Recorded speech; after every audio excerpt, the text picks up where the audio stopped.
How many outdoor-friendly filaments do you know? 1. PETG. It's well-balanced in terms of strength, impact resistance, and weather durability. It's affordable and easy to print.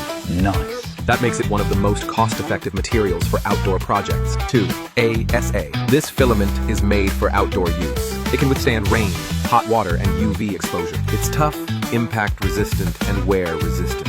Compared to PETG, ASA handles heat better and stays strong and stable even in harsh outdoor environments. 3. PC. PC is naturally heat-resistant and tough, which makes it ideal for outdoor gear. When it's blended with ABS to form PC-ABS, you get enhanced impact resistance and easier processing, with post-processing like electroplating available. 4. PA. It's known for its strength and toughness. Common variants include PA6CF and PA12CF. Between the two, PA12CF is better for outdoor use. It has lower water absorption and better weather resistance. Your outdoor filament guide is ready. Follow Inslogic for more 3D printing tips.